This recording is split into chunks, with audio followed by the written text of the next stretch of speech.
Welcome everyone to Not That Media. My name is John and in today's video, come along with me as I do a quick unboxing and overview of Terrorbytes.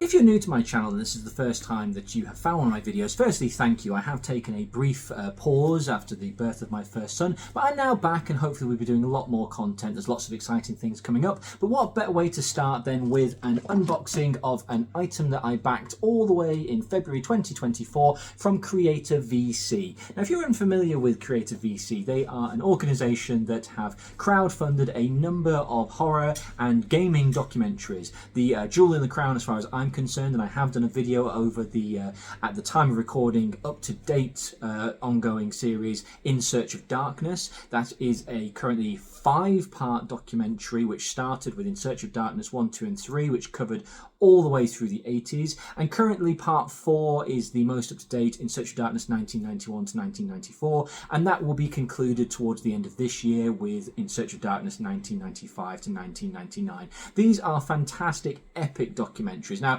if you're not just a fan of horror, obviously gaming, they have also done The Thing, In Search of Tomorrow, which is also tackling the sci-fi universe of films, but Creator VC are a group of people who clearly know their stuff. They are clearly fans, they are clearly dedicated. They spend copious amount of time researching, finding every single person they can relating to these films, quite literally interviewing hundreds of people to create hundreds of hours of content, and these then get distilled down into multi-hour documentaries. Now, I have only backed at the time of recording the In Search of Darkness except for Terrorbytes. Terrorbytes came out and was advertised as the definitive documentary to the world of horror gaming. Horror gaming is a massive passion of mine alongside my love of horror. So literally this has come today. I have not opened it, so I thought what better way for me to jump back into the world of YouTube than doing this unboxing. So to start off, and I am literally going to try and do this almost as a as live opening. I'm not one of those people who likes to go through everything, find it all out, and then say, hey, I'm opening this for the first time. So you're going to literally watch me open this. I'm going to go through it. You'll get my live reactions. I have to confess that when this was backed in February 2024, I was aware of what I had signed up for. I have forgotten. It's been quite a while. I have had a little boy since then, so my dad brain has now kicked in. So I have to confess a lot of my past knowledge has somewhat been foggy. So when I discovered that this had been delivered, I thought, fantastic. I know there is a physical documentary in here, but I don't actually know what else is in here. So we open up the box straight away, and we can see straight away we've got a poster, the usual bit of extra paper, which is absolutely fine. So straight away we'll jump in, and we have got the Blu-ray itself. The Blu-ray is in shrink wrapping. As you can see, it's got a cover on the outside. This has become common, I think, from In Search of Darkness 2 onwards. The outer cardboard casing has become the standard fixture, so it's nice to see they've continued that. As you can see, it's fairly nice and simple down the side, just has Terrorbytes, the evolution of horror gaming. You've got the thin spine. I will open it up in a moment. So just to go through the back of it, in case for those of you who've never heard of this, it's time to enter a whole new world of horror with Terrorbytes, guided by over 50 legendary interviews including John Carpenter, John Romero, I'm going to butcher this name, Akira Yamaoka, Ken and Roberta Williams, Corey Taylor, and many more. Terrorbytes, the evolution of horror gaming, delves into the darkest depths of video game horror and lives to tell the tale. It's 6 hours and 5 episodes of frightening fun and delightful dread as we tour through the dreams of full motion video, the pains of survival, the struggles of adapting film to games, the freedom of independence, and beyond. There is more. I won't read that. The special features on here is a Q&A with the filmmakers. It is a 2025 disc, one disc, 380 minutes, English and Spanish subtitles, widescreen 16:9. If you did not have the opportunity to back the physical copy and you would like to get a flavour of this before, I believe you can purchase this digital only from the Creator VC website, but you can watch episode 1 of this documentary for free on YouTube now. So seek it out. Literally just type in Terrorbytes, you will find episode 1. I believe it's just under maybe 2 hours, maybe an hour and 45 minutes, but it will give you a flavour of what this is and whether or not you wish to pay for the rest. So yeah, I will open this in a little bit more detail in a moment, but I just want to go through the other items in here first, so we'll move on. So to go through the other items before I open up the Blu-ray, we have got a sheet of stickers. As you can see, it's just the iconic poster here, the Terrorbytes. You have got Terrorbytes just by themselves and various sizes of that. You've got the zombie hand, obviously bringing out the PlayStation controller. This is something that's a little bit different different from the other releases. In Search of Darkness, I don't think came with stickers, so it's nice to see. And I said this in the other YouTube videos I've done. It's nice to see that there is sometimes a little bit of a variety in these, and you're not just getting the same things kind of rehashed with a different logo on it. So yeah, can't complain. I probably won't stick these on anything. I am the kind of collector who likes to keep these things safe. So yeah, not a bad little thing in here. Next up, and again, it's something that I probably won't use, but will keep in my horror cabinet for future, is the keyring. Again, I haven't seen any of the other releases. The In Search of Darkness having this through, so you can see the Terrorbytes keyring there. Very simply, just the logo on the back. Again, always a nice little thing to have something different. Like I say, I won't put it on my keys because it's a plastic case, and this is the kind of thing that over time, keys will absolutely ruin the front of this. So for posterity's sake, I'll keep it in the package and I'll keep it safe. But yeah, nice little extra. So then lastly, before I open the Blu-ray so we can check out the inside, is the posters. These have become a staple of all the Creative VC's backed projects. There's normally one, if not a couple. I think this one's only got the one poster, which is absolutely fine. Again, it is the same Terrorbytes, the evolution of horror gaming. A really cool poster. I'm not putting these posters up these days. I do keep them all safe, so I do have every single one of the back projects. It's gone through. You can see straight away. I'm not sure if the camera will quite pick up on these, but the kind of games it talks about, you've got Bloodborne, Resident Evil, Dead by Daylight, Amnesia, Silent Hill, I think Project Zero, various other stuff. There is a pretty comprehensive guide. So again, quite cool if you're into putting posters up, if you have a gaming room, or if you like to, you know, show the kind of things you've backed. As you can see, Creative VC is prominently displayed at the bottom. Got a few names on there who it's created by. But yeah, another nice little addition to the poster collection. So we have removed the wrapping and taken out the cardboard case. Obviously that will be put up there to keep it safe. As you can see, it's just the normal Blu-ray case. It's exactly the same information on the back as it is on the outer cardboard, and the logo is normal. If we open this up, straight away something that pops out is a original numbered edition. It might be handy, but if you, the master of unlocking, take this numbered edition of Terrorbytes, the evolution of horror gaming, and enter a save room filled with incredible stories behind the most unnerving, frightening, cathartic, and beautiful broken horror games of all time. So each one of these is numbered. I will say, you know, just to be that person, it would have been nicer for the number to be on the case itself. I do like it when it's like this. I have no problem with this, but just for posterity's sake, it probably would have been cooler to actually see the number on the front. But for the record, and for those of you who care about these kind of things, I do care about these kind of things. I know some people, they're not bothered about numbered editions and things, but mine is number 106, so it's quite nice to see it's quite low. The inside, before I show the booklet, is quite simple. You've just got the black interior, nothing special on the inside. The disc, again, just continues, no surprises here. The cover image of the hand with the PlayStation remote, so we'll keep them safe up there. Again,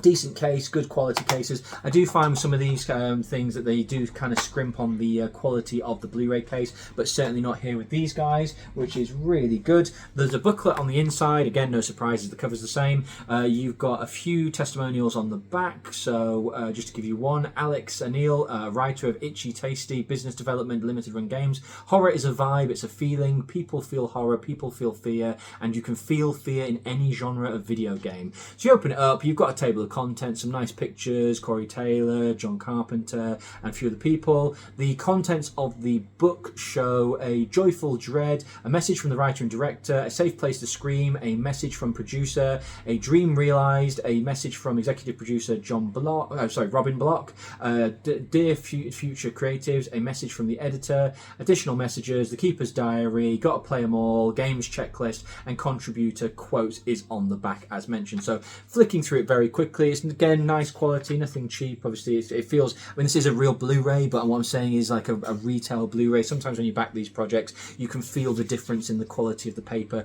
Certainly not this one. It's really good, really nice quality. So if we have a quick look to give you an idea of the games, there's actually 4 pages of these games. So to give you a few, just to rattle off what they cover: Sweet Home, which is obviously the prelude to what would become Resident Evil, Clock Tower, Resident Evil 2, Silent Hill 2, The Last of Us Part 2, Max Payne, Silent Hill 3, Resident Evil Remake, Eternal Darkness, Resident Evil 4, Silent Hill Homecoming, Silent Hill Shattered Memories, Silent Hill Downpour, the original Halloween. If you're an AVGN nerd fan, then have a look at the Halloween episode of his, Friday the 13th on the Nintendo, Nightmare on Elm Street, Psycho, Quake, Half-Life, The Thing, Buffy the Vampire Vampire Slayer, Evil Dead Fistful of Boomstick, Deadly Premonition, The Walking Dead, Dead by Daylight. I'm not going through all of these, I'm just throwing out a few here to give you an idea of the kind of stuff they cover.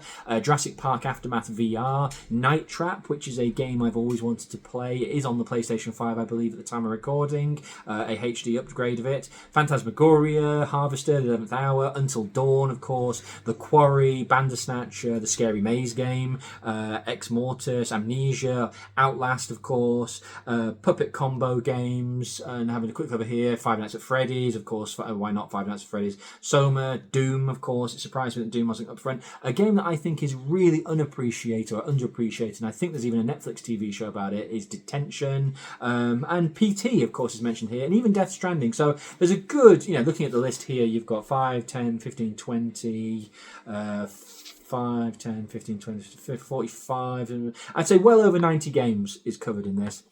This is a really good release. I'm really impressed. I'm really happy with this. It's well worth your time if you can get hold of it physically. Now, normally, obviously, with these kind of things, you will be able to back this for a certain amount of time by downloading it. I think you can even pay for a package of a number of their documentaries to download. The physical copy, as far as I'm aware, is no longer available. They do sometimes do these kind of limited runs, so if you are hoping to get hold of a physical copy, follow their website, follow Creative VC on Facebook. You never know.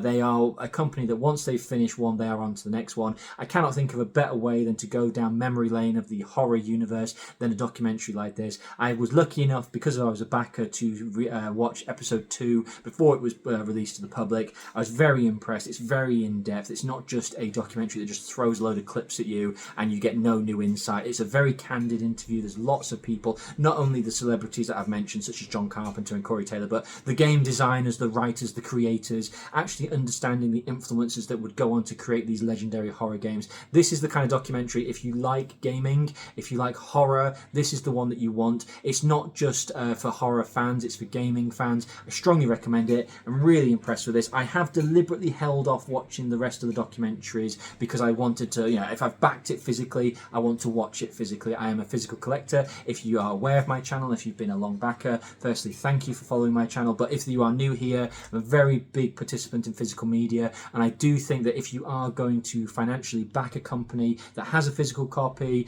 I'm one of those people that will wait for the physical copy to come through. Now, obviously, February 2024 through to July 2025, it was a long time to wait. That's not a complaint, but like I say, when there was an opportunity to view episode 2 digitally, I did take advantage of it. It's very well made. It's made with love. It's made with so much kindness towards the genre. I cannot overemphasize this enough. Creative VC are absolutely fantastic. I am absolutely thrilled for In Search of Darkness 1995-1999, which I will also cover later. In terms of, if I was to give my verdict about the physical copy, this is a good physical copy. It's a good backup bundle. I do think that the In Search of Darkness bundles are a little bit better, but I understand, look, it's tomato. It's a different franchise. There's different people want different things. I'm glad I backed it. It was cheaper than the In Search of Darkness backing. I think from a UK perspective, it was £64, which is quite an expensive, backer for a Blu-ray, but it is a luxury item. It is a boutique item, as I understand Blu-rays are now called. I've been gone for 4 months and suddenly everything's called boutique apparently, but yeah, it's a boutique release. I'm happy to include it and add it to my In Search of Darkness collection. So Creative VC, cannot complain. They are in the process of getting ready to create another horror documentary, which I believe is centered all around forgotten slashers, so keep an eye out for that. Thank you for watching. Thank you for watching me now that I have come back. I hope you stick around. If you're new here, please do subscribe. If you're a long-term subscriber, like I say, thank you for hanging around and waiting for me. Lots of more content to come, lots more physical media. And until the next time, stay scared.